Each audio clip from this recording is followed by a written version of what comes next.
Hello, अस्सलाम वालेकुम my YouTube family. कैसे हो आप सब? उम्मीद करती हूँ आप सब ठीक होंगे, खुश होंगे और मज़े में होंगे। तो मैं हाज़िर हूँ एक और डे इन लाइफ व्लॉग के साथ। ये मंडे का दिन था, अराउंड 11 ओ क्लॉक का टाइम है और यहाँ पे बन रहा है ब्रेकफ़ास्ट। हाँ हाँ जी, इतना लेट ब्रेकफ़ास्ट बना रही हूँ क्योंकि बच्चे घर पे थे इस दिन। क्योंकि ना जब बच्चों को स्कूल के लिए मैंने जगाया सुबह तो दोनों बच्चों को खांसी और ज़ुकाम था। तो फिर मैंने सोचा कि बच्चों को घर पे ही रखते हैं आज। और फिर बस लेट लेट उठे और लेट ब्रेकफ़ास्ट जो है बन रहा है।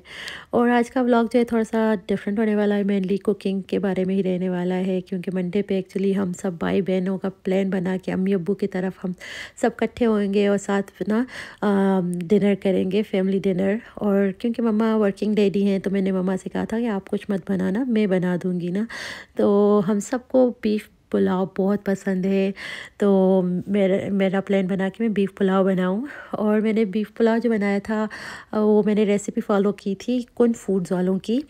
कुन फूड्स एक पाकिस्तानी कुकिंग चैनल है और मैं अक्सर वही उनकी रेसिपीज़ फॉलो कर रही होती हूँ। तो मैंने ना इनकी एक वीडियो आई हुई थी हैदराबादी पुलाव करके, about a month go I would say. तो वो तब से मेरे दिमाग में था कि इस मर्तबा जब भी मैं बीफ पुलाव बनाऊंगी मैं ये रेसिपी फ़ॉलो करूंगी। तो मैंने वही रेसिपी फ़ॉलो की है। और जो रेसिपी फ़ॉलो की है ना कुन फूड्स वालों की, वो मैं लिंक कर दूंगी नीचे डिस्क्रिप्शन बॉक्स में, और साथ ही मैं कुन फूड्स को जो है टैग कर दूंगी इस वीडियो में। लेकिन मैंने जो रेसिपी है ना उसको थोड़ा बहुत चेंज किया अपने अकॉर्डिंग, क्योंकि मैं बहुत पिकी हूँ बीफ, चिकन और फ़िश के मामले में। मुझे ज़रा स्मेल नहीं पसंद है। तो मैंने ना थोड़ा थोड़ा थोड़ा बहुत ना चेंज करके बनाया था पुलाव। फॉलो बेसिक जो है कुकिंग का जो आइडिया था वो कौन फूड्स वालों को फॉलो किया था, लेकिन थोड़ी चीज़ें मैंने चेंज की थी। और क्योंकि मुझे ना स्मेल जल्दी आ जाती है। एक्चुअली मम्मा अक्सर बताती है कि हमारी जो दादी अम्मा थी ना, उनका भी नोज़ ऐसे ही था मेरी तरह, बहुत सेंसिटिव, कि फ़ौरन से उन्हें स्मेल आने लग जाती थी। तो फिर अब्बू जी भी ऐसे ही हैं कि जल्दी से उन्हें कुछ भी कहीं पे स्मेल रह जाए ना किसी मीट में, तो उन्हें भी जल्दी से आ जाती है। और फिर मैं तो हम तीनों के जो नोज़ हैं ना, हमारे सेंसिटिव नोज़ हैं, तो इसीलिए हमें बिल्कुल स्मेल बर्दाश्त नहीं होती है। तो इसलिए फिर मैंने रेसिपी को थोड़ा बहुत चेंज कर दिया था। और यहाँ पे बस बच्चों को मैंने ब्रेकफास्ट दे दिया और साथ ही मैं यहाँ पे बैठ गई शाहज़ेब के लिए इंसुलिन वगैरह फ़िल करने। सुबह में मुझे 2 डोजेज़ देने होते हैं, 2 डिफरेंट इंसुलिन्स वगैरह, तो वो सारा मैं यहाँ पे बैठ के कर लूँगी।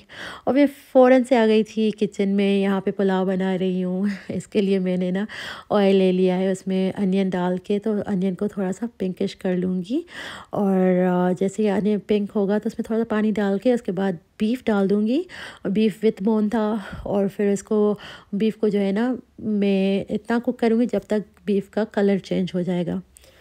और ये जो स्टेप है ये कम्प्लीटली मेरा अपना मेड अप स्टेप है। ये कुन फूड्स वालों ने ऐसा नहीं किया था, लेकिन मैंने जैसे बताया मैं बहुत पिकी हूँ, तो मैंने अपनी तसल्ली के लिए ना अनियन में इस बीफ को थोड़ा सा भून लिया था। और जैसे ही फिर इसका बीफ का कलर चेंज हुआ ना, तो इसमें मैंने अदरक लहसुन जो है वो अच्छी खासी डाल दी थी। I would say like 2 table spoon लहसुन था और 2 टेबल स्पून के करीब ही मैंने ना गार्लिक डाला था। और सॉरी, लहसुन and garlic, ginger and garlic का पेस्ट डाल दिया था।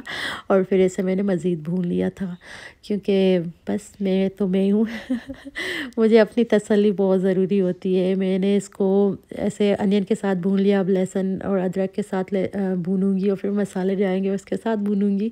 तो अच्छी खासी मैंने बुनाई की थी ताकि इसमें कोई भी रॉ स्मेल ना रह जाए। और कुन फूड्स वालों ने ज़्यादा मसाले वगैरह यूज़ नहीं किए थे। They only use green chillies and salt. तो मैंने भी वही किया, यहाँ पे ग्रीन चिलीज़ डाल दिए और सॉल्ट डाल के थोड़ी सी बुनाई कर दूँगी। और they did not use any whole spices जब बीफ को गला रहे थे, तो लेकिन मैंने यूज़ किए हैं। यहाँ पे मैं ऐड कर दूँगी 2 black cardamom, 4 to 5 green cardamom, whole coriander की 2 टेबल स्पून थे, और 1 tablespoon of black pepper, थोड़े से क्लोव्स थे और bay leaf and cinnamon stick वगैरह डाल के ना, तो फिर इसकी मज़ीद भुनाई कर दूँगी मैं बीफ की अंटिल द ऑयल सेपरेट्स, और जब तक आपको सेटिस्फेक्शन हो कि ये अच्छा भुना गया है और अब इसमें कोई रॉ स्मेल नहीं है। और फिर उसके बाद आप इसमें पानी डाल दीजिए और फिर अपना जो बीफ है उसे गला दीजिए। मैं प्रेशर कुक कर लूँगी until the beef is completely tender, और फिर उसके बाद मैं आगे बताती हूँ कि क्या करना है।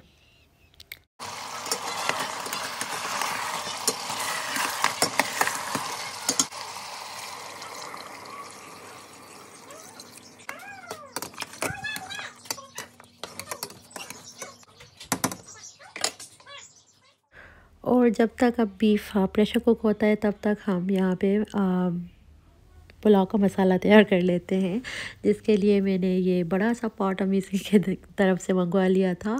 और इसमें मैंने खुला सारा ऑयल डाल के उसमें अनियन जो है उसे मैं सौटे कर रही हूँ। और जैसे ही अनियन थोड़े पिंकिश से होते हैं ना, तो उस पॉइंट पे they added lemon slices and इमली, जो कि बहुत यूनिक लगा मुझे। They did not use cumin seed, लेकिन मैंने इसमें क्यूमिन सीड डाले थे या इस पॉइंट पे। और फिर यहाँ पे देखें आप, मैं लेमन स्लाइसेस डाल रही हूँ और साथ ही इमली के कुछ थोड़े से ना इमली भी डाल दूँगी। तो this was unique to me, और इसकी वजह से शायद पुलाव का बहुत यूनिक सा टेस्ट आया था, बहुत मज़े का आया था। इवन मामा वाज आस्किंग कि ऐसा क्या किया है कि इसमें डिफरेंट फ्लेवर है। तो मैंने मामा से बताया कि मामा शायद तो लेमन एंड इमली की वजह से ऐसा लग रहा है, ऐसा डिफरेंट फ्लेवर आया है। तो खैर यहाँ पे जैसे ही इमली और आपने लेमन स्लाइसेस डाले, उसके बाद आपने भूनते कुक करते जाना है अनियन को अंटिल इट्स लाइट गोल्डनिश। ज़्यादा इन्हें ब्राउन नहीं करना है, वरना आपका जो पुलाव है ना वो ज़्यादा कलर में डार्क हो जाएगा। और फिर यहाँ पे मैंने सिर्फ गार्लिक ऐड की है, अबाउट 1 टेबल स्पून। और फिर उसे थोड़ा सा सॉटे किया। जैसे ही रॉ स्मेल फिनिश होती है, ख़त्म होती है ना, तो उसमें मैंने ये टमेटोज़ जो हैं उन्हें रफली स्लाइस करके वो ऐड कर दिए हैं। ही लाइक एग्जैक्टली ऐसे ही उन्होंने भी स्लाइस किए हुए थे, मोटे मोटे से टमेटोज़। तो मैंने भी वैसे ही किया। और यहाँ पे ये सारे स्पाइसेस जा रहे हैं, जिसमें क्रश रेड चिली है, बिरयानी का मसाला, सॉल्ट, गरम मसाला था, थोड़ा सा coriander powder and cumin powder था। दैट्स इट, इससे ज़्यादा कुछ नहीं डाला। नो हल्दी, नो रेड चिली पाउडर, ये सारा बस ऐसे ही पका है। एंड कॉर्नफूड्स वालों ने यहाँ पे ग्रीन चिली की पेस्ट डाली थी, लेकिन क्योंकि बच्चे वगैरह भी खा रहे होते हैं ना, तो मैं वो नहीं कर रही थी। तो मैंने ऐसे वो ऐड कर दिए, साबित ग्रीन चिलीज़ ऐड कर दिए थे। और साथ ही आपने देखा होगा कि मैंने एक हैंडफुल मिंट लीव्स जो हैं वो भी डाल दिए थे। और फिर इसको मैंने कवर करके कुक किया जब तक जो टमेटोज़ हैं थोड़े से सॉफ्ट हो जाएं। और फिर जैसे ही टमेटो सॉफ्ट हुए हैं, तो यहाँ पे ऐड कर दूँगी एग्जैक्टली लाइक ही मेंशन कि ज़्यादा योगर्ट नहीं जाएगी इस मसाले में। तो I added like 5 tablespoons of yogurt. That's what he did in the video too. और क्योंकि शायद तो लेमन था, इमली थी, और फिर ये टमेटोज़ वगैरह, तो अगर ज़्यादा डालती हम लोग योगर्ट तो ज़्यादा खट्टा खट्टा सा हो जाता पुलाव, इसलिए शायद। लेकिन I followed exactly what he said. मैंने 5 जो है टेबल स्पून यहाँ पे ऐड किए हैं।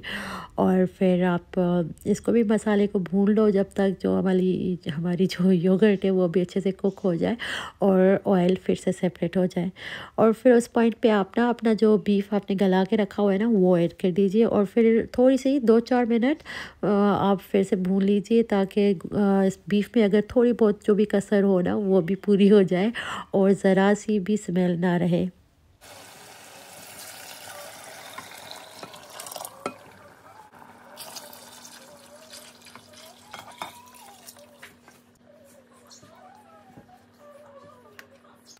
और जैसे ही बीफ अच्छा सा भुना गया है मसाले के साथ, तो फिर मैंने इसमें जो है ग्रेवी बची हुई थी ना इसकी, यखनी बीफ की, वो मैंने ऐड कर दी। और साथ ही मैंने जो पानी है अपने राइस के अकॉर्डिंग मैंने एडजस्ट कर लिया। तो मैंने पानी और यखनी डाल दिया मसाले में, और साथ ही मैंने सॉल्ट ऐड कर दिया राइस के अकॉर्डिंग। और फिर जैसे पानी में जोश आता है ना, बॉयल आ जाए, तो आप फिर अपने जो राइस है वॉश्ड एंड सॉक्ड, उनको आप इस पॉट में डाल दीजिए। और फिर जैसे दम लगता है वैसे क्ली पुलाव को, वैसा ही सारा प्रोसेस है आगे। तो बहुत मज़े का बना था पुलाव, आप ज़रूर ट्राई करना। ये रेसिपी थोड़ी हटके थी, डिफरेंट थी, क्योंकि इमली और लेमन स्लाइसेस जैसे गए ना उसमें, अनियन में, उस स्टेज पे वो यूनिक था। और फिर इसके अलावा ना मिंट, हमने जो हैंडफुल मिंट और ये डाला तो वो भी अलग था। और साथ ही रेड चिली पाउडर और टर्मरिक वगैरह नहीं डाला, तो इस पुलाव का कलर एक खिला खिला सा अलग सा बना था। बहुत मज़े का पुलाव बना था, सब ने बहुत तारीफ़ की। भाभी तो मुझे कह रही थी कि ना ये खा के एकदम पाकिस्तान में जो शादियों पे ना देग बन रही होती है, राइस बनते हैं पुलाव वगैरह, वो याद आ गया और देग वाला टेस्ट कर रहा है आपका पुलाव। तो मुझे बहुत खुशी हुई, सब ने बहुत रज के दिल खोल के खाया, पेट भर के खाया, अल्हम्दुलिल्लाह अल्हम्दुलिल्लाह, सबको बहुत अच्छा लगा। तो आप ज़रूर ट्राई करना। कुन फूड्स की जो रेसिपी है वो लिंक्ड है, आप वो रेसिपी भी फॉलो कर सकते हो, या फिर ऐसे जिस तरीके से मैंने बनाया थोड़े बहुत चेंजेस करके, तो आप ये भी रेसिपी फॉलो कर सकते हो। दोनों तरीक़ों से पुलाव बहुत बेहतरीन बनेगा, आपका मज़ेदार बनेगा। और फिर बस यहाँ पे मैंने दम लगा दिया था, फिर फटाफट से जाके मैंने बच्चों को रेडी कर लिया, क्योंकि हमारा, जैसे मैंने मेंशन किया था, हमारा डिनर अम्मी अब्बू की तरफ था। हम सब एज़ फैमिली आज डिनर करने वाले थे, सब एक साथ डिनर करने वाले थे। यूजुअली वीकेंड्स पे करते हैं, लेकिन कभी कभार ऐसा हो जाता है कि वीकडेज़ पे भी कुछ थोड़ा बहुत स्पेशल आ जाता है, या कुछ होती है ना, कोई खुशखबरी वगैरह हो जाए, तो फिर हम लोग एक साथ मिल के डिनर कर लेते हैं। तो यहाँ पे ये अराउंड 3 kg के करीब राइस बनाए थे मैंने, क्योंकि पुलाव था ना, तो सबको इतना पसंद है कि 2-3 दिन हम घर में फिर पुलाव ही खा रहे होते हैं। तो मैंने अच्छी क्वांटिटी में बनाया था इसी रीज़न की वजह से। और फिर यहाँ पे हमारा जो है डिनर भी रेडी हो चुका था, बच्चे भी तैयार थे, बस वेट हो रहा था कि हस्बैंड आए और फिर हम अपने अम्मी अब्बू की तरफ जाएँ और अपना जो बेहतरीन सा डिनर तैयार हुआ है ना, वो इन्जॉय करें। And on this day my husband was running a little late, तो मैंने जो राइस है ना तैयार करके अम्मी की तरफ भेज दिए थे। भाई आके पिक करके गए थे और मैंने इन्हें कह दिया था कि आप प्लीज़ खाना खा लेना। लेकिन हमारी फैमिली ऐसी है कि हम अराउंड 9 o'clock पहुँचे और किसी ने खाने नहीं खाया था। They were all waiting for us कि जब हम लोग जाएंगे और सब साथ बैठ के खाएंगे, क्योंकि जॉब है तो ऑब्वियसली कभी कभार थोड़ा देर सवेर चलता रहता है ना। तो ही वॉज़ रनिंग लेट और मुझे गिल्टी फील हो रहा था कि सब वेट करेंगे हमारा, तो मैंने इन्हें कहा था कि आप खा लेना। लेकिन हमारी फैमिली बस ऐसी है कि सब ने कहा नहीं, हम जब आप लोग आओगे तो साथ ही खाएंगे। और अराउंड 9 o'clock हम लोग पहुँचे हैं अम्मी की तरफ, और फिर हमने अपना डिनर एंजॉय किया और खूब तारीफ़ें हुई माशाल्लाह से इस पुलाव की, अल्हम्दुलिल्लाह, और मुझे बहुत खुशी हुई। और फिर बस हम लोग बैठे रहे, साथ ही गपशप की। और नेक्स्ट वर्किंग डे था, बच्चों का स्कूल था, तो फिर फटाफट से हमने घर आने का किया। तो हम लोग जब घर पहुँचे हैं तो 11:30 हो रहे थे रात के। और फिर बस आते ही साथ मैंने बच्चों को सुलाया और फिर हम लोग भी सो गए, क्योंकि नेक्स्ट डे वही सुबह से भाग दौड़ जो वीकडेज़ की होती है वो स्टार्ट होनी थी। और मुझे ये मेंशन करना था कि आज मेरा वॉइस जो है थोड़ा बहुत आपको दबा दबा सा फील हो रहा होगा, क्योंकि मुझे ख़ुद को ज़ुकाम हो रखा है आजकल। बच्चों को हो और माँ को ना हो, ऐसा हो नहीं सकता। तो आज मेरी बारी थी, मेरा गला और आवाज़ आपको थोड़ा बहुत चेंज फील हो रहा होगा। लेकिन खैर बस जो है सो है, अब इंशाल्लाह कुछ दिनों में मैं भी ठीक हो जाऊंगी। और फिर बस यही आज की वीडियो है। उम्मीद करती हूँ कि आपको आज की वीडियो अच्छी लगी होगी। अगर अच्छी लगी है तो प्लीज़ वीडियो को लाइक कर दीजिएगा, शेयर भी कर दीजिएगा, और अगर चैनल पे न्यू है तो प्लीज़ मेरे चैनल को सब्सक्राइब कर दीजिएगा। Thank you so much, take care. मिलती हूँ मैं आपसे अगली वीडियो में, तब तक के लिए अल्लाह हाफिज़।